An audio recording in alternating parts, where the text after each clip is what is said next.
Mutiara Hikmah Official, menyingkap hikmah di balik sunnah.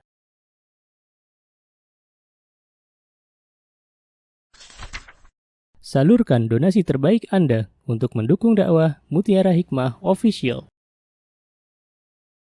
Umroh akhir tahun plus Daurah Parenting Islami bersama Ustadz Hanan Yasir MA, Ustazah Imro'atul Azizah, 2 kali sholat Jumat.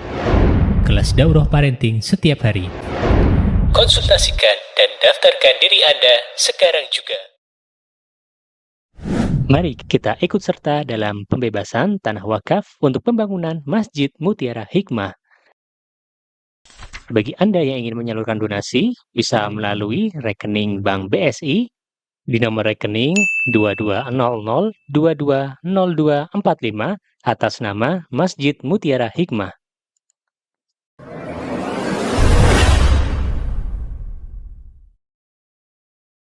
Ibu-ibu jamaah Majelis Taklim KUY Komunitas Ummahat Yogyakarta yang saya cintai karena Allah, pada pagi hari ini alhamdulillah kita bersyukur kepada Allah yang telah mengumpulkan kita dalam majelis yang mulia ini.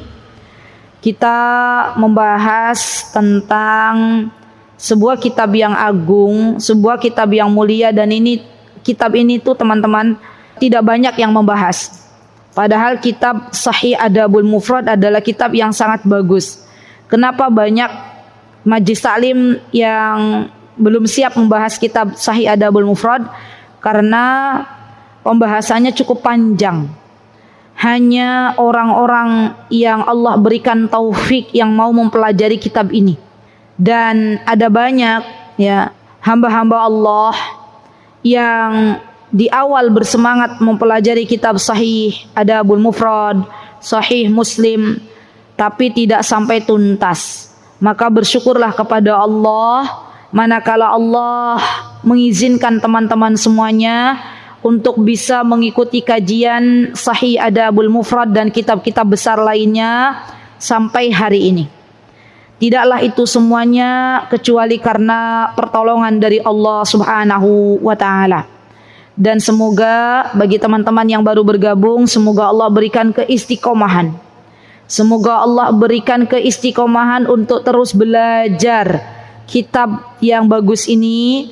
Dan semoga Allah Subhanahu wa Ta'ala memberikan kepada kita kemampuan untuk bisa mengamalkannya. Karena di setiap ilmu yang kita dapatkan itu ada sebuah pertanggungjawaban yang kelak kita akan pertanggungjawabkan di hadapan Allah berkaitan dengan mengamalkan ilmu itu sendiri. Banyak-banyak berdoa kepada Allah agar dimudahkan oleh Allah Subhanahu wa Ta'ala untuk bisa mengamalkan ilmu yang kita telah dapatkan dengan sebuah doa yang diajarkan oleh Nabi kita Muhammad sallallahu alaihi wasallam, Allahumma inni as'aluka ilman nafi'an wa rizqan thayyiban wa amalan mutaqabbalan. Ya, jadi kita banyak berdoa sama Allah. Karena kalau kita tidak meminta ilmu yang bermanfaat, kalau kita tidak meminta diringankannya ilmu kita untuk bisa kita amalkan, maka Allah tidak akan memberinya. Yang namanya hidayah itu dicari, diminta. Ya, kepada siapa kita meminta? Kepada Allah. Baik, sekarang kita fokus dulu ya ibu-ibu. Yuk kita buka kitab Sahih Adabul Mufrad halaman 446. Yang punya buku Sahih Adabul Mufrad boleh dibuka. Baik, saya bacakan hadisnya. An Ali radhiyallahu anhu anna Rasulullah sallallahu alaihi wasallam taraqahu wa Fatimah bintan Nabi sallallahu alaihi wasallam faqala ala tusallun faqultu ya Rasulullah innama anfusana indallah fa idza syaa'a an yab'atsana ba'atsana fansarafa an-nabiyyu sallallahu alaihi wasallam ولم يرجع إلي شيئا ثم سمعت وهو مدبر يضرب فخذه يقول Wa kana al-insanu aktsara syai'in jadala. Jadi ini hadisnya berkaitan dengan kisah. Bagaimana kisahnya? Suatu hari Ali bin Abi Thalib radhiyallahu anhu, beliau ketika sedang berada di rumahnya bersama istri beliau yang bernama siapa ibu-ibu? Siapa istrinya Ali yang terkenal? Fatimah, putri Nabi kita Muhammad sallallahu alaihi wasallam. Ali itu punya istri. Ketika Fatimah meninggal dunia, Ali pernah menikah juga. Siapa istrinya Ali yang selanjutnya? Siapa nama istri Ali selain Fatimah? Siapa? Ada yang tahu? Kan Fatimah duluan tuh yang meninggal. Ibu-ibu, Fatimah itu putrinya Rasulullah yang paling cepat menyusul Rasulullah sallallahu alaihi wasallam. Jadi Rasulullah meninggal pada tahun 11 Hijriah. Nah, ketika itu Fatimah tidak lama kemudian meninggal. Berarti kan Ali dalam keadaan statusnya duda. Maka ketika itu Ali pernah menikah lagi. Dengan siapa? Dengan Asma binti Umais. Asma ini dulu pernah jadi istrinya Abu Bakar As-Siddiq radhiyallahu an. Dan ketika Abu Bakar meninggal dunia, maka ketika itu Ali bin Abi Thalib menikahi Asma. Jadi ini Masya Allah ya, ilmu kita tentang para sahabiyah itu masih terlalu sedikit. Ilmu kita tentang sejarah Islam masih terlalu sedikit. Padahal ibu-ibu yang namanya sirah, yang namanya sejarah, yang namanya kisah, itu adalah bagian dari ilmu Allah yang harus kita pelajari. Tapi karena ilmu Allah yang subhanallah begitu banyak di muka bumi ini, dan waktu kita yang terbatas, maka banyak sekali ilmu-ilmu Allah yang belum kita pelajari. Dan jangan ada dalam diri kita itu rasa sombong. Saya sudah lama ngaji, sudah 10 tahun, 20 tahun. Coba lihat apa yang sudah didapatkan dari ilmu Allah Subhanahu wa taala yang ada di muka bumi ini. Semakin kita lama mengaji, semakin kita akan merasakan betapa sedikitnya ilmu yang Allah telah titipkan kepada kita. Jadi yang namanya ilmu Allah tuh begitu banyak di muka bumi ini, dan tidak ada yang perlu kita sombongkan. Kemudian Ali bin Abi Thalib, ya akhwat, beliau termasuk dari 4 khulafaur rasyidin. Kalau boleh saya tanya nih ummahat, Mbak Sabrina, Ali bin Abi Thalib ini termasuk khulafaur rasyidin. Apa sih arti khulafaur rasyidin itu? Yang dapat dipercaya? Khulafa itu apa sih? Khulafa, pemimpin, dari kata khalifah. Ar-rasyidin dari kata rasyadah, pemimpin yang diberikan petunjuk. Itu arti dari khulafaur rasyidin. Jadi ibu-ibu sering tuh dengar kata khulafaur rasyidin artinya apa gitu kan? Khulafa itu jamak dari khalifah, pemimpin. Khulafaur rasyidin, pemimpin yang diberikan petunjuk oleh Allah Subhanahu wa taala. Mbak Sabrina, saya tanya lagi, ada berapa khulafaur rasyidin? 1, Ali bin Abi Thalib, Umar bin Khattab, Abu Bakar As-Siddiq. 1 lagi? Pintar, Masya Allah, Allahumma barik. Ibu-ibu, kita harus hafal. Yang pertama, setelah Rasulullah SAW wafat, yang menjadi pemimpin adalah Abu Bakar As-Siddiq. Abu Bakar As-Siddiq memimpin itu berapa tahun? Ayo ibu-ibu. Ya Allah, nggak sampai sana belajarnya gitu ya. Abu Bakar As-Siddiq itu ibu-ibu memimpin dari Rasulullah wafat. Rasulullah wafat tahun berapa? 11. Tahun 11 Hijriah sampai 13 Hijriah. Jadi Abu Bakar tuh memimpin hanya 2 tahun kurang lebih. Nah, ibu-ibu ngaji kitab Sahih Adabul Mufrad, dapat ilmu juga tentang sejarah ya. Yang kedua, Umar bin Khattab. Umar bin Khattab memimpin kaum muslimin dari wafatnya Abu Bakar As-Siddiq tahun ke-13 Hijriah sampai ke-23 Hijriah. Ini kita harus hafal minimal ya. Berapa tahun tuh?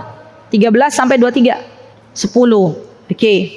Yang ketiga adalah Utsman bin Affan. Utsman bin Affan memimpin kaum muslimin sebagai khalifah dari tahun 23 Hijriah sampai tahun 35 Hijriah. Berapa tahun hitung ibu-ibu?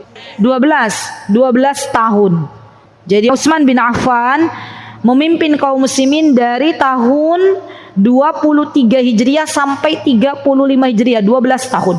Terakhir Ali bin Abi Thalib memimpin setelah Utsman wafat, dan kepemimpinan Ali bin Abi Thalib dari tahun 35 Hijriah sampai tahun 40 Hijriah. Berapa tahun ibu-ibu? 5 tahun. Coba dicek masing-masing. Kalau kita lihat runutan 4 Khalifatur Rasyidin, itu yang paling lama siapa yang memimpin? Siapa? Utsman bin Affan. Masya Allah ya. Jadi Utsman bin Affan tuh lama ibu-ibu. Ya. Dan nanti ibu-ibu, yang namanya khalifah itu, yang namanya Khulafaur Rasyidin itu adalah mereka yang diberikan pesan oleh Rasulullah SAW untuk kita agar kita mentaati para khalifah atau khulafaur rasyidin sepeninggal beliau. Ya, jadi Rasulullah SAW beliau mewanti-wanti kita kaum muslimin untuk taat kepada Allah, taat kepada Rasulullah, dan taat kepada apa-apa yang diperintahkan oleh khulafaur rasyidin. Pertanyaan saya, kenapa ibu-ibu kita diperintahkan untuk taat kepada khulafaur rasyidin? Karena mereka? Karena mereka diridhoi oleh Allah. Ahsanti. Ada lagi? Kenapa Rasulullah memerintahkan kita untuk mentaati khulafaur rasyidin? Karena perintah dari Allah. Masya Allah. Ahsanti. Barakallahu fiik. Karena diantaranya juga karena mereka mengambil sesuatu dari Rasulullah. Gimana? Dan Rasulullah SAW mendapatkan wahyu dari Allah. Jadi apa yang diperintahkan oleh Khulafaur Rasyidin itu sesungguhnya adalah dari Allah dan dari Rasulnya.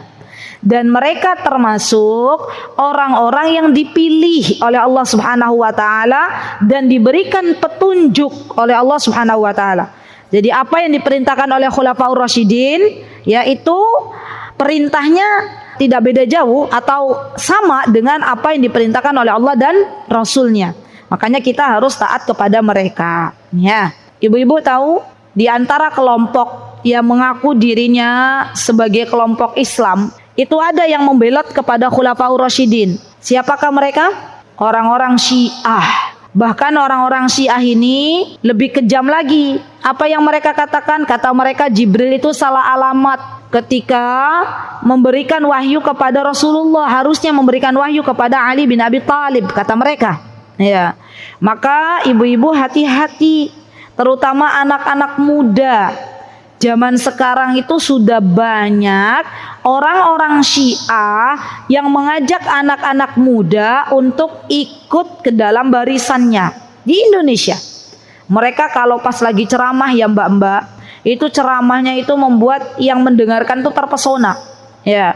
Dan biasanya di antara ciri khas orang-orang Syiah itu adalah mengajak pengikutnya untuk membenci Ibunda Aisyah, untuk membenci Abu Hurairah.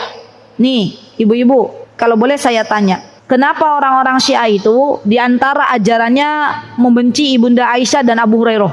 Kenapa ibu-ibu? Karena Ibunda Aisyah dan Abu Hurairah itu punya banyak riwayat hadis, punya banyak hadis yang diriwayatkan dari Rasulullah SAW. Jadi kalau kaum muslimin sudah membenci Abu Hurairah dan membenci Ibunda Aisyah, maka mereka sudah tidak percaya lagi ke agamanya. Kan selama ini yang membawa banyak hadis itu kan Abu Hurairah. Nah, mereka orang-orang Syiah menginginkan kaum muslimin tidak percaya lagi kepada Abu Hurairah, tidak percaya lagi kepada Ibunda Aisyah. Kalau sudah demikian keadaannya, maka yang namanya agama Islam yang mulia ini sudah tidak lagi dipercayai oleh pengikutnya. Dan itulah akal busuk orang-orang Syiah. Ya, jadi pengen menghancurkan kaum muslimin dari dalam. Ya, yuk hati-hati. Kalau ketemu orang-orang Syiah, ibu-ibu jangan jadikan mereka kawan kita. Kenapa? Karena sesungguhnya mereka itu mengaku-ngaku diri mereka Syiah, padahal sejatinya pengen merusak agama Islam yang mulia ini. Ya, kita balik ke Ali bin Abi Thalib. Baik, Ali bin Abi Thalib, ibu-ibu, beliau itu ya adalah sepupunya Rasulullah Sallallahu Alaihi Wasallam. dan juga menantunya Rasulullah sallallahu alaihi wasallam. Ali bin Abi Thalib, beliau adalah seorang khulafaur rasyidin, juga terkenal sebagai salah satu sahabat yang masuk Islam di awal-awal permulaan Islam itu ada. Jadi Ali bin Abi Thalib ini termasuk dari as-sabiqunal awwalun. Ya, orang-orang yang baru masuk Islam.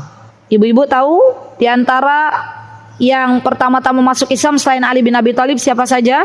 Abu Bakar. Kemudian siapa lagi? Khadijah. Siapa lagi, Bu? Umar, ya. Umar tidak di awal-awal, Bu. Yang di awal-awal tuh ada Abu Bakar, ada Ali, ada Khadijah binti Khuwailid radhiyallahu anha. Umar awalnya belum mau masuk Islam. Ya. Dan alhamdulillah dengan doanya Rasulullah SAW, Rasulullah mendoakan Umar bin Khattab, maka kemudian Allah berikan hidayah kepada Umar bin Khattab radhiyallahu anhu. Nah, Ali bin Abi Thalib seorang yang sangat terkenal pemberani, sampai beliau berani mengorbankan nyawa beliau untuk menjaga Rasulullah SAW. Jadi dulu orang-orang yang tidak suka dengan Rasulullah pengen membunuh Rasulullah SAW, dan mereka akhirnya ya mengitari rumah Rasulullah SAW, pengen kalau Rasulullah keluar dari rumahnya pengen dibunuh. Maka ketika itu Ali bin Abi Thalib, ya beliau dengan keberanian yang Allah berikan kepada Ali bin Abi Thalib, beliau menggantikan posisi tidurnya Rasulullah SAW. Jadi Rasulullah keluar ketika itu, ya akhwat, ya keluar rumah dalam keadaan orang-orang yang ingin membunuh beliau ditidurkan oleh Allah Subhanahu wa taala, dan posisi tidur yang beliau tadi tempati sudah ditempati oleh Ali bin Abi Thalib. Posisi tempat tidur yang beliau tadi tempati sudah digantikan oleh Ali bin Abi Thalib. Maka ketika orang-orang yang ingin membunuh Rasulullah SAW bangun dari tidur dan mereka melihat ya betapa terkejutnya, ternyata yang ada di tempat tidurnya Rasulullah SAW bukan lagi Rasulullah tetapi Ali bin Abi Thalib. Dan ini bentuk dari penjagaan Allah Subhanahu wa taala kepada Rasulullah sallallahu alaihi wasallam. Masya Allah. Kemudian Ali bin Abi Thalib juga terkenal nih, yang paling penting nih untuk kita bisa dijadikan ibrah. Beliau adalah orang yang mencintai Allah dan Allah pun mencintainya. Masya Allah. Kan kita itu pengen mencintai Allah, tapi kita nggak tahu Allah cinta nggak ke kita. Gimana ibu-ibu? Tapi kalau Ali bin Abi Thalib, ya beliau sudah diberitahukan oleh Rasulullah SAW, sudah dikabarkan oleh Rasulullah SAW bahwa Ali bin Abi Thalib adalah seorang yang beliau mencintai Allah dan Allah pun mencintai Ali bin Abi Thalib. Masya Allah. Luar biasa ya ibu-ibu. Beruntunglah, berbahagialah bagi orang-orang yang nama-namanya disebut di hadapan Allah Subhanahu wa taala. Ibu-ibu datang ke masjid ini untuk belajar, mentadabburi ilmu yang Allah Azza wa Jalla berikan, maka harapannya nama-nama kita disebut-sebut di hadapan Allah Subhanahu wa taala, dan semoga kita termasuk ke dalam barisan orang-orang yang dicintai oleh Allah Subhanahu wa taala. Baik, kemudian Ali bin Abi Thalib juga seorang yang sangat-sangat pemberani. Buktinya apa? Banyak peperangan yang Rasulullah Shallallahu Alaihi Wasallam ada di dalamnya, maka Ali bin Abi Thalib pun turut menyertainya. Jadi Ali bin Abi Thalib itu banyak sekali mengikuti peperangan-peperangan, termasuk perang Badar, beliau ada di situ. Masya Allah. Perang Khaybar, beliau juga ada di situ. Bahkan dalam perang Khaybar, Ali bin Abi Thalib adalah seorang yang diberikan amanah untuk memegang bendera. Ya, Masya Allah. Jadi Ali bin Abi Thalib nih, Masya Allah, seorang yang sangat luar biasa. Makanya Rasulullah Sallallahu Alaihi Wasallam ketika itu beliau memilih Ali bin Abi Thalib untuk menjadi menantunya.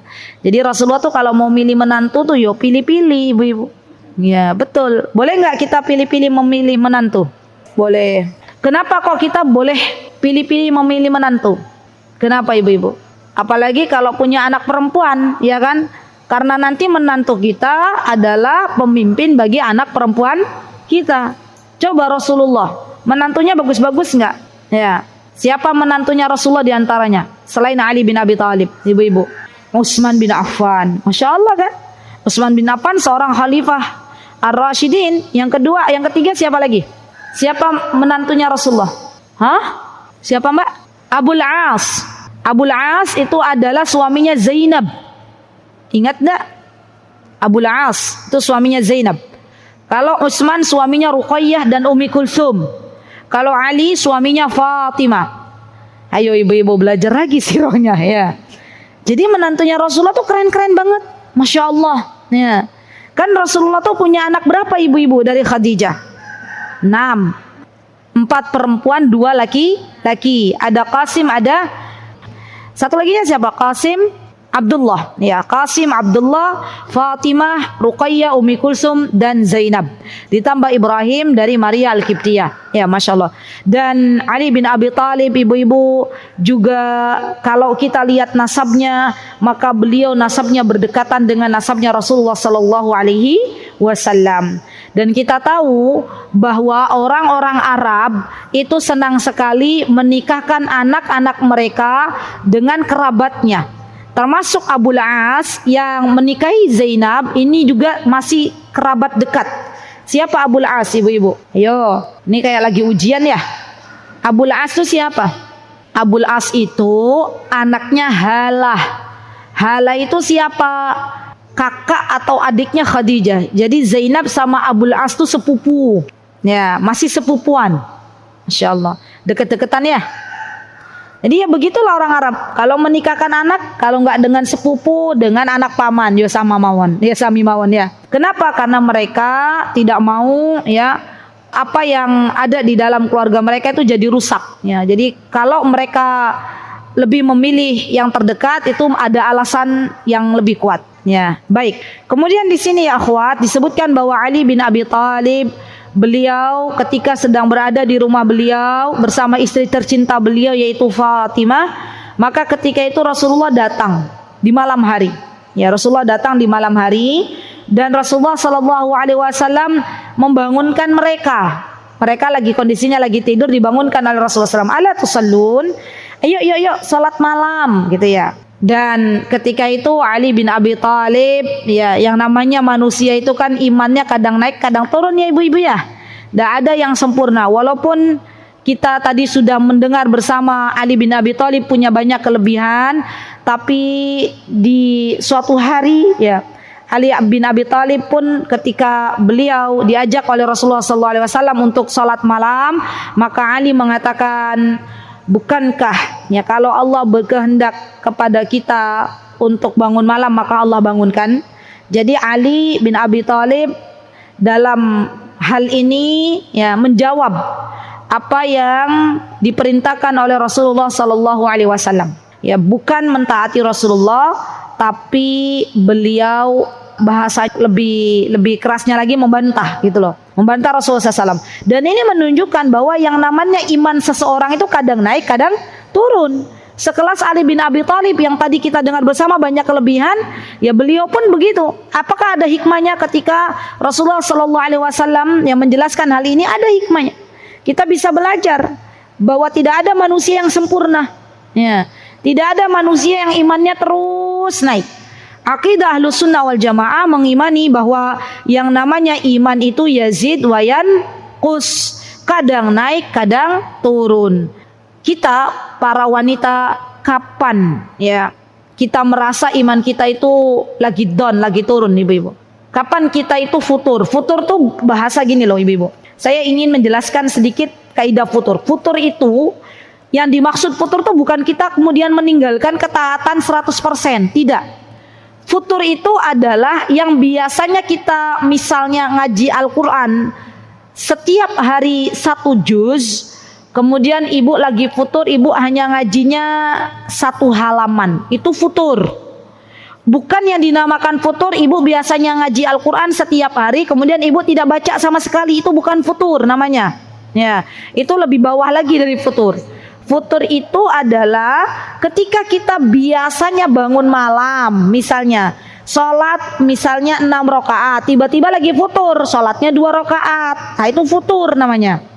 Atau misalnya ibu-ibu ketika sebelum datang menstruasi, ibu-ibu ya sholat duhanya rajin, sholat sunnahnya rajin, tapi setelah datang menstruasi, setelah datang haid, untuk meningkatkan keimanan kita itu kan butuh proses.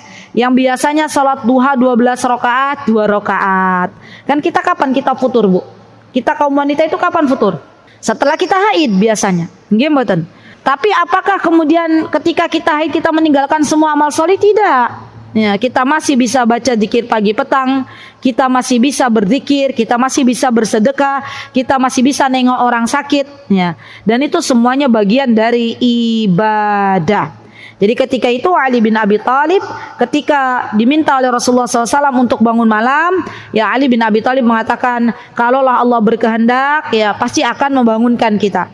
Rasulullah Sallallahu Alaihi Wasallam yang kita tahu akhlaknya begitu mulia, ketika menantunya ya tidak mau mentaati, maka apakah Rasulullah dalam hal ini marah ibu-ibu kayak kita kalau nggak ditaati oleh anak kita marah?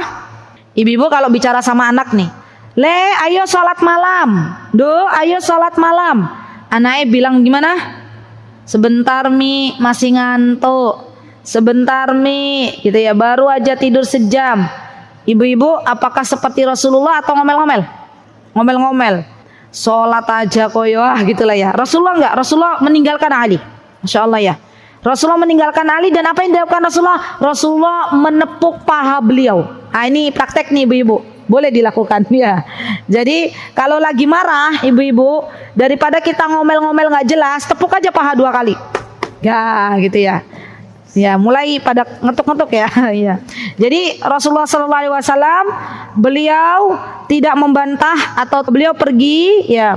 Kemudian beliau memukul pahanya ketika berpaling dan membaca ayat Al-Quran. Silakan dibuka surah Al-Kahfi ayat 54. Boleh dibuka semuanya. Surah Al-Kahfi ayat 54. Apa bunyi surah Al-Kahfi ayat 54? Wa kanal insanu aktsara syai'in jadala. Ya kan? Kalau dari ayat yang pertamanya walaqad sarafna fi hadzal qur'ani min kulli matsal. Terus ayat terakhirnya apa? Wa kanal insanu aktsara syai'in jadala. Dan yang menjadi inti dari pertemuan kita kali ini adalah di ayat wa kanal insanu aktsara syai'in jadala. Dan kata Allah, manusia itu adalah makhluk yang paling banyak membantah, makhluk yang paling banyak ngeles, makhluk yang paling banyak melawan, makhluk yang paling banyak tidak mentaati Allah dan Rasulnya. Dan para ulama menjelaskan dalam tafsir surah Al-Kahfi ayat 54, ya para ulama menjelaskan di antara hikmahnya di sini Allah ingin memberitahukan kepada kita bahwa sifat dasar manusia itu adalah melawan, membantah, itu sifatnya. Jadi karakternya begitu.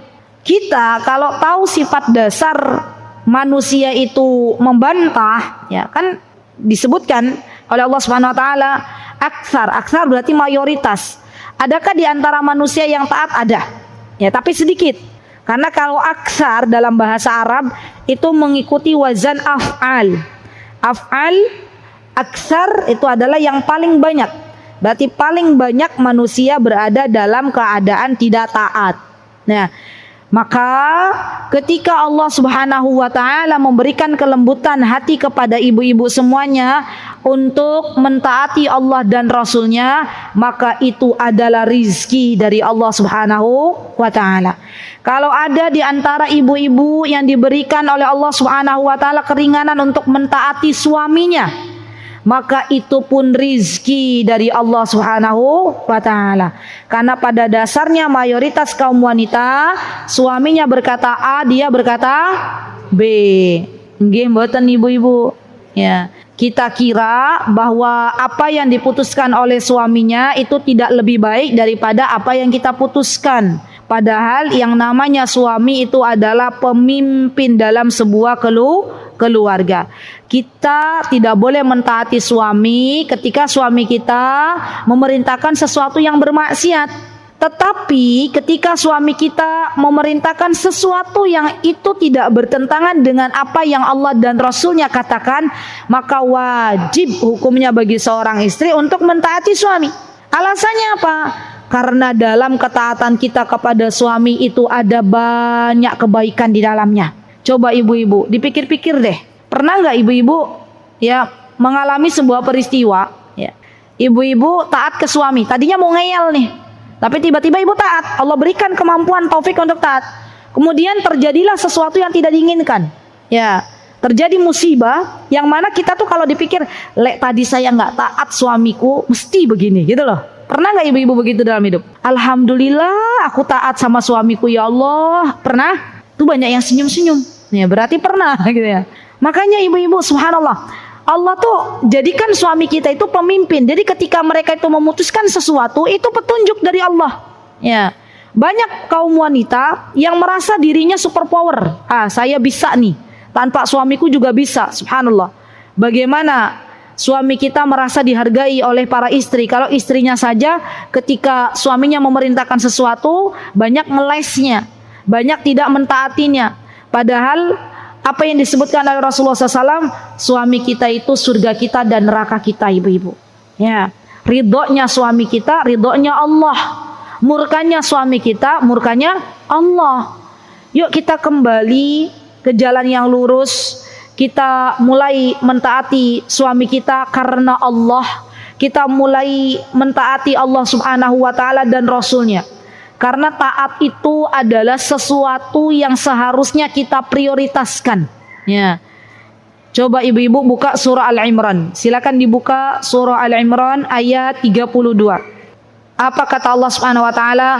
Qul ati'ullaha war rasul fa in tawallaw fa innallaha la yuhibbul kafirin. Kata Allah, taatlah kalian kepada Allah dan Rasul. Dan jika kalian berpaling, maka sesungguhnya Allah tidak mencintai orang-orang kafir. Kita nih Bu, dihidupkan di dunia ini, tujuan utamanya untuk apa sih diantaranya? Beribadah. Beribadah itu kan dengan taat. Ya. Coba kalau nggak ibadah itu nggak, dasar kaidahnya nggak taat, pasti kan kita akan melakukan sesuatu yang bertentangan dengan syariat. Contoh misalnya, Allah Subhanahu wa Ta'ala memerintahkan kepada kita untuk sholat sehari semalam berapa waktu ibu-ibu? 5 waktu. Berapa rakaat? 17 rakaat. Kita mentaati apa mboten? Mentaati. Kalau kita tidak taat, misalnya enggak maulah 5 waktu kebanyakan, 17 rakaat kebanyakan, saya mau 11 rakaat saja. Berarti kan dalam hal ini kita tidak taat. Berarti kita tidak beribadah secara maksimal. Padahal di antara syarat untuk kita diterima ibadah oleh Allah Subhanahu wa Ta'ala, di antaranya adalah mengikuti apa-apa yang dianjurkan oleh Rasulullah sallallahu alaihi wasallam, dan itu membutuhkan ketaatan. Membutuhkan apa, Bu? Ketaatan. Jadi kita banyak-banyak berdoa ibu-ibu. Ya Allah, lembutkanlah hati hamba ya Allah agar bisa mentaatimu. Ya Allah, lembutkanlah hati hamba agar bisa mengikuti apa-apa yang dianjurkan oleh Rasulmu. Ya Allah, lembutkanlah hati hamba agar bisa mentaati suami hamba. Karena orang kalau belum diberikan taufik oleh Allah Subhanahu wa Ta'ala untuk bisa mentaati suaminya berat. Orang kalau belum diberikan taufik untuk mentaati ibu bapaknya, ya kalau belum diberikan taufik oleh Allah, maka itu berat. Banyak anak-anak di zaman sekarang yang durhaka kepada kedua orang tuanya, tidak mau mentaati kedua orang tuanya. Padahal yang memerintahkan kita untuk berbuat baik kepada orang tua itu siapa? Allah, Rasulullah. Tapi banyak anak-anak zaman sekarang yang menjadikan orang tuanya adalah sesuatu yang mereka justru melawan orang tuanya. Subhanallah. Dan ini menjadi PR bagi kita semuanya ibu-ibu, bahwa ketaatan itu adalah modal utama dalam setiap ibadah. Baik, setelah kita mentaati Allah, setelah kita mentaati Rasulullah, setelah kita mentaati suami kita, maka siapa yang perlu kita taati lagi? Yang perlu kita taati adalah ulil amri. Dan ulil amri di sini dibagi menjadi 2, ibu-ibu. Ada ulil amri yang dimaksud adalah ulama, ya. Ada ulil amri yang dimaksud adalah pemimpin bagi sebuah negara. Ini lebih jauh lagi. Jadi kita orang-orang beriman nih, ulil amri yang dimaksud tuh para pemimpin. Pemimpinnya kita nih ada 2. Ulama dan pemimpin dalam sebuah negara. Makanya akidah Ahlus Sunnah wal Jamaah, ya di antara akidahnya adalah kita mentaati apa-apa yang diperintahkan oleh ulama dan pemimpin dalam sebuah negeri selama apa yang diperintahkan mereka tidak bertentangan dengan syariat. Ya, dan kita akidah Ahlus Sunnah wal Jamaah ketika kita dipimpin oleh orang ya, yang orang tersebut misalnya dia melakukan sebuah hal yang tidak sesuai dengan harapan kita, maka selagi pemimpin kita masih memperbolehkan kita untuk sholat, ini tolong dipegang erat-erat, maka wajib hukumnya untuk kita tetap mentaatinya. Sampai disebutkan oleh Imam Malik ya, dalam kitab Muwatta, kata beliau, akidah Ahlussunnah wal Jamaah itu tetap mentaati pemimpin walaupun pemimpin yang mereka miliki adalah seorang budak ya, seorang yang mungkin kedudukannya lebih rendah daripada kita. Jadi kita harus mentaati. Dan di dalam akidah Ahlussunnah wal Jamaah tidak ada yang namanya demonstrasi, nggak ada ya. Kenapa ibu-ibu? Karena ketika kita berdemo ya, sejatinya kita sedang tidak mentaati pemimpin kita. Ya subhanallah. Dan kalau kita lihat-lihat yang namanya demo, manfaat dan mudorotnya itu lebih besar mudorotnya daripada manfaatnya. Kalau ibu-ibu tanya, Ustazah gimana cara kita meluruskan pemimpin yang tidak baik? Cara kita meluruskan pemimpin yang tidak baik, kalau kita lihat ya dari akidah Ahlussunnah wal Jamaah adalah menasehatinya. Menasehati, bukan dengan cara mendemo. Coba ibu-ibu, kalau kita pikir-pikir ya, kita pikir-pikir bareng-bareng. Orang yang demo itu apakah hanya laki-laki saja atau banyak perempuan di situ? Banyak. Terjadilah adanya percampuran antara laki-laki dan perempuan, ikhtilat. Ya. Yang kedua, apakah semua yang diusung oleh para pendemo akhirnya didengar oleh pemerintah? Tidak. Bahkan mudorotnya yang lebih parah, banyak pendemo yang akhirnya meninggal dunia. Ya. Dan ibu-ibu tahu, kita ini lebih baik punya pemimpin yang tidak benar daripada tidak punya pemimpin sama sekali. Ya, saya banyak belajar dari negeri Yaman, ibu-ibu. Di Yaman tuh pernah kondisi 2011 sampai 2000 berapa saya lupa. 2011 kami sudah pulang ke Indonesia. Ketika itu pemimpin mereka dilengserkan oleh orang-orang Syiah. Dan mereka sempat nggak punya pemimpin. Di demo pemimpinnya dibunuh oleh orang-orang Syiah. Dan akhirnya nggak punya pemimpin. Yang terjadi ketika tidak ada pemimpin di dalam sebuah negara, yang terjadi adalah bahan makanan melambung tinggi harganya. Ya, kelaparan di mana-mana, kejahatan di mana-mana, banyak yang namanya perampokan di jalan-jalan. Ya, ibu-ibu pernah dengar ada kasus ya di Yaman itu kelaparan di mana-mana pada tahun kurang lebih 2011 sampai 2000 sebelum Covid itu. Ya, kenapa? Karena nggak ada pemimpin di dalamnya, semuanya rusak. Ya, subhanallah. Bahkan teman saya mengabarkan ya, yang akhirnya teman-teman kami itu pindah ke Indonesia, katanya harga tomat ibu-ibu yang awalnya hanya sekitar 5.000, 10.000 rupiah kalau dirupiahkan, itu melambung sampai 70.000. Itu baru tomat, belum harga-harga bahan pokok lainnya. Ya subhanallah. Jadi kita bersyukur kepada Allah ketika Allah masih memberikan kepada kita seorang pemimpin, dan wajib bagi kita untuk mentaati pemimpin tersebut. Ya. Jadi yang pertama tadi taatnya kepada siapa? Allah. Yang kedua taatnya kepada siapa? Rasulullah. Yang ketiga taatnya kepada siapa? Ulil amri, ulama ataupun pemimpin dalam sebuah negeri. Yang keempat taatnya kepada siapa? Suami, kalau yang sudah punya suami, atau punya orang tua kepada orang tua. Ya. Ini adalah ketaatan yang Allah Subhanahu wa taala inginkan. Baik. Kemudian di hadis yang selanjutnya ini masih berkaitan dengan hadis yang ke 955. Apa disebutkan? Satu hadis lagi ya ibu-ibu. Disebutkan an Abi Razin an Abi Hurairah qala ra'aituhu yadribu jabhatahu biyadihi wa yaqulu ya ahlal Iraq ataz'umuna anni akdhibu ala Rasulillah sallallahu alaihi wasallam ayakunu lakum al-muhna'u wa alayya al-ma'tham ashhadu la sami'tu Rasulullah sallallahu alaihi wasallam yaqul idzan qata'a shish'u na'lin ahadikum fala yamshi fi na'lihi al-ukhra hatta yuslihah. Baik, dari Abu Razin radhiyallahu anhu, dari Abu Hurairah radhiyallahu anhu, beliau berkata, ya saya melihat Abu Hurairah memukul dahinya sambil berkata, wahai penduduk Irak, apakah kalian menganggap bahwa aku berdusta atas nama Rasulullah? Apakah bagi kalian kelezatan sedang bagiku dosa? Maka kata Abu Hurairah, saya bersaksi bahwa saya benar-benar mendengar Rasulullah SAW bersabda, jika terputus tali salah satu sandal salah seorang dari kalian, maka janganlah dia berjalan hanya dengan satu sandal yang tersisa kecuali sesudah dia perbaiki. Baik, dalam hal ini ibu-ibu kita bisa ambil pelajaran. Yang pertama adalah bahwa apa yang dibawa oleh Abu Hurairah dan para sahabat yang thiqah itu adalah benar, jujur. Jadi tidak ada hadis sahih yang dibawa oleh para sahabat kemudian dikatakan sebagai hadis yang dusta. Karena para sahabat ridwanullahi alaihim ketika mereka membawakan hadis, maka mereka benar-benar mendengar langsung dari Nabi kita Muhammad sallallahu alaihi wasallam. Jadi kita tidak boleh mengatakan apa yang dibawakan oleh Abu Hurairah sudah jelas-jelas itu hadis sahih, kemudian kita katakan itu hadisnya tidak benar. Itu nggak boleh. Jelas Abu Hurairah mendengar langsung dari Nabi kita Muhammad sallallahu alaihi wasallam. Kecuali kalau ada sahabat dibawa-bawa namanya sahabat fulan, tetapi setelah ditelisik hadisnya ternyata tidak sampai kepada sahabat tersebut. Ada sanad yang terputus di dalamnya. Maka biasanya para ulama hadis menyebutnya hadis ini munqati', hadis ini maudhu', palsu. Hal-hal yang demikian tidak perlu kita percayai.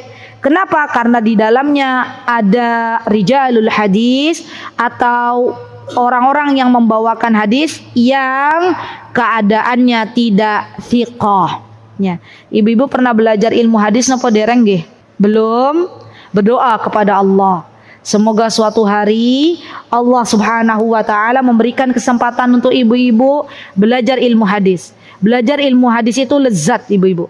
Jadi ilmu itu kalau diibaratkan makanan itu lezat. Betul. Orang kalau sudah Allah sibukkan dengan ilmu, maka akan diberikan kelezatan. Sampai terkadang ibu-ibu, kalau ibu-ibu tuh sudah sibuk dengan ilmu sampai lupa makan.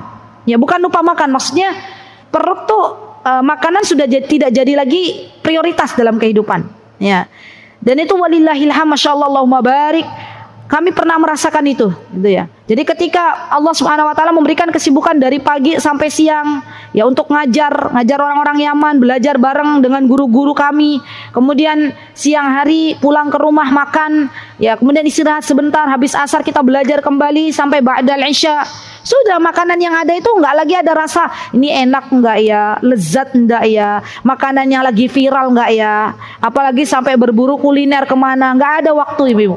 Yang ada kita makan bismillah sebagai penguat untuk kita nuntut ilmu lagi terus setiap hari. Dan Allah berikan kelezatan di dalamnya. Makanya yang namanya iman, yang namanya ilmu itu ada kelezatan di dalamnya. Yang namanya ibadah itu ada kelezatan di dalamnya. Barang siapa yang Allah anugerahkan itu, maka bersyukurlah kepada Allah Subhanahu wa taala. Ibu-ibu, kenapa kita sampai sekarang itu masih milih-milih yang namanya makanan? Masih jauh-jauh dibela-belain kulineran kemana? Padahal menghabiskan waktu 1 jam 2 jam untuk mendapatkan kulineran itu. Karena kita belum menyibukkan diri kita semuanya dengan ilmu. Subhanallah. Jadi mintalah kepada Allah agar Allah sibukkan diri kita dengan ilmu dan mengamalkan ilmu tersebut. Sudah nggak ada waktu lagi kita jalan-jalan untuk menikmati kulineran, apalagi misalnya kulinerannya kan sekarang lagi musim tuh, iklannya bagus gitu Pas sampai di tempat loh kok kayak gini, kecewa. Padahal itu sudah 1 jam 2 jam atau bahkan keluar kota untuk memburu kulineran. Jadi zaman kita itu sudah terbolak-balik. Baik. Nah, kemudian di dalam hadis ini kita bisa mengambil sebuah pelajaran bahwa tidak diperbolehkannya seseorang yang dia memiliki 2 sandal yang satunya terlepas talinya, maksudnya rusak gitu tidak bisa dipakai lagi, kemudian dia memakai sandal yang satu lagi. Jadi bagaimana sikapnya kalau nggak dipakai semuanya? Kecuali kalau sandal tersebut sudah diperbaiki. Jadi kalau sandalnya sudah dijahit atau sudah diikat kemudian dipakai kembali boleh. Termasuk juga kaos kaki, dikiaskan kepada kaos kaki. Jadi ibu-ibu kalau punya kaos kaki, punya 1 pasang tuh ada berapa kaos kaki? 2. Yang 1 sudah rusak, yang 1 masih bisa dipakai. Rusak dalam artian apa kalau kaos kaki? Kalau sandal kan sudah nggak bisa dipakai. Kalau kaos kaki, molor. Kalau kaos kaki nggak bisa dipakai kalau sudah terbuka, sobek, sehingga auratnya terlihat. Sudah nggak usah dipakai. Ya, karena kalau kita pakai maka aurat kita terlihat. Dan mintalah kepada Allah agar kita dimampukan untuk punya kaos kaki. Karena banyak wanita-wanita muslimah lebih memilih baju brandednya daripada beli kaos kaki. Kata penjual kaos kaki, bagus gitu ya, disemangati pakai kaos kaki ya. Ya kan? Coba ibu-ibu, kita udah punya baju nih, ada model baju apa dibeli. Padahal kaos kaki kita butuh gitu ya. Kita butuh kaos kaki, tapi karena kita tidak fokus kepada kaos kaki, ya akhirnya kita lebih memilih baju yang seharusnya kita tidak membelinya. Gitu ya ibu-ibu ya. Jadi termasuk dari kaos kaki juga itu kita tidak boleh memakainya kalau yang satu sudah rusak atau sudah sobek. Ya. Baik. Kemudian yang selanjutnya ibu-ibu, ini masih ada kaitannya di halaman 448. Di sini disebutkan dari Abu Aliyah bahwa Ubadah bin As-Samit suatu ketika bertemu denganku, lalu aku berikan kepadanya sebuah kursi dan dia pun duduk. Kemudian aku berkata kepadanya, sesungguhnya Ibnu Abi Ziyad telah mengakhirkan salat dari waktunya. Maka apa yang akan kau perintahkan kepada kami? Ubadah bin As-Samit memukul pahaku sekali. Nah, ini menunjukkan bahwa diperbolehkannya ketika seseorang kecewa untuk memukul pahanya. Ya, kalau tadi kan diperbolehkannya memukul paha kalau sebuah perintah tidak ditaati. Kalau yang ini hadisnya adalah diperbolehkannya seseorang memukul paha kalau dia kecewa. Ya, aku kira dia berkata sampai membekas dan berkata kepadaku, saya pernah menanyakan kepada kekasihku, maksudnya adalah Rasulullah SAW, atau yang dimaksud di sini adalah Abu Dzar, seperti apa yang kau tanyakan kepadaku, lalu dia memukul pahaku seperti aku memukul pahamu. Lalu berkata, salatlah pada waktunya. Jika engkau menjumpai mereka maka salatlah sekali lagi bersama mereka dan jangan berkata saya sudah salat maka saya tidak perlu salat lagi. Baik, begini kesimpulan hadis ini. Ibu-ibu yang saya cintai karena Allah, diperbolehkannya ketika kita mendapati suatu jamaah yang sedang sholat, maka kita boleh sholat kembali. Walaupun kita awalnya sudah sholat, tetapi niat yang berbeda. Jadi boleh, misalnya contoh, ibu-ibu sudah sholat di rumah. Kemudian ibu-ibu datang ke masjid untuk ikut kajian bersama suaminya, ba'dal maghrib misalnya. Kemudian mendapati jamaah sedang sholat. Maka ibu-ibu boleh ikut sholat enggak dengan jamaah? Boleh, tapi niatnya bukan sholat wajib. Ya, niatnya sholat sunnah dan itu diperbolehkan. Ada banyak kisah dari para sahabat yang di situ dijelaskan bahwa seorang sahabat datang ke masjid, ya, maka kemudian dia sholat bersama imam dengan niat yang berbeda dan itu diperbolehkan. Diperbolehkan asalkan niat yang kita lakukan di dalam hati kita itu sudah kita tunjukkan kepada Allah Subhanahu wa taala. Jadi ini kaidah, diperbolehkannya kita sholat berjamaah dengan niat yang berbeda dan kita diniatkan untuk memperbanyak ibadah sholat kita hanya untuk Allah Subhanahu wa taala. Kenapa ibu-ibu yang jadi prioritas adalah ibadah sholat? Karena ibadah sholat ini adalah ibadah yang pertama kali dihisab oleh Allah Subhanahu wa taala.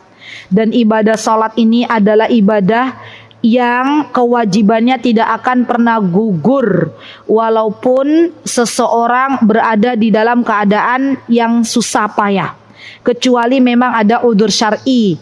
Misalnya seorang wanita dia haid dan nifas, maka di sini ada larangan untuk tidak salat, maka dia tidak salat. Jadi begitu pentingnya salat, ya maka untuk masalah salat tidak kita sia-siakan. Kalau bisa kita sholat di awal waktu, maka sholat di awal waktu itu lebih baik. Dan saya berpesan kepada ibu-ibu, tolong ibu-ibu kalau sudah bersuci dari haid, ya, kita ambil pendapat yang kalau ibu-ibu sucinya di waktu asar, sholat juga duhur. Kemarin kita sudah bahas di MPB. Alasannya apa? Kok kita kalau suci di waktu asar, ibadah sholat duhurnya harus kita sholat juga? Ya, alasannya karena kemungkinan ada waktu duhur, ya, kita itu suci di dalamnya. Contoh, asar jam 15, jam 3 teng asar. Ibu-ibu baru melihat kondisi, ya ibu-ibu, ya kondisi, mohon maaf, ya kemaluan ibu-ibu di waktu asar, kemudian kondisinya bersih. Padahal sebenarnya ya sebelum itu misalnya jam 15 kurang seperempat, berarti kan masih waktu zuhur. Ibu-ibu tidak melihat, padahal sebenarnya ibu-ibu sudah suci. Maka saya ambil pendapat yang kalau kita bersuci di waktu asar, sholat duhurnya juga diqadha. Ini lebih kepada kehati-hatian. Walaupun ada juga yang berpendapat yang namanya sholat asar, kalau kita suci di dalam sholat asar maka hanya sholat asar saja yang dilaksanakan. Monggo ibu-ibu mau ambil pendapat yang mana, karena urusan sholat ini adalah urusan yang sangat penting yang kelak kita akan pertanggungjawabkan di hadapan Allah Subhanahu wa Ta'ala. Baik, itu ya ibu-ibu, dan alhamdulillah kemarin daurah fikih darah wanita sudah selesai di Masjid Pegung Baru ya Mu'aliyah. 3 kali pertemuan, saya kira 1 kali cukup ya. Ternyata 3 kali pertemuan, alhamdulillah. Semoga Allah Azza wa Jalla memberikan kepahaman kepada kita. Semoga Allah Subhanahu wa Ta'ala mengampuni dosa-dosa kita yang telah lalu. Karena ada jamaah itu yang curhat kepada saya, Ustazah, saya itu zaman dulu itu sering kali menunda-nunda waktu untuk bersuci. Ya, jadi kalau malam hari kan sudah malas tuh. Ya nanti ajalah tanggung subuh gitu. Padahal yang namanya ngecek celana dalam tuh mau tidur ibu-ibu, kalau memang ibu-ibu sudah masanya suci itu wajib hukumnya. Jadi mengecek celana dalam kita itu kapan saja ibu-ibu. Pada waktu ibu-ibu mau tidur itu dicek. Karena nanti berkaitannya dengan sholat isya. Ya. Ketika ibu-ibu mau sholat, waktu sholat mau masuk itu dicek. Dan ketika ibu-ibu masuk kamar mandi. Ya, setiap kali mau masuk kamar mandi dicek. Ya. Kapan ketika ibu-ibu sudah mendekati masa-masa suci. Dan ibu-ibu yang namanya ya mencek atau melihat suci atau belum, itu harus benar-benar jeli melihatnya. Kalau masih ada seleret saja warna kuning, maka belum diperbolehkan ibu-ibu untuk bersuci. Tapi kalau ibu-ibu sudah jelas warna kapasnya putih, tidak ada apapun di dalam kapas tersebut, maka wajib bagi ibu-ibu untuk mandi dan sholat. Jangan ditunda dengan alasan malas ya, baik.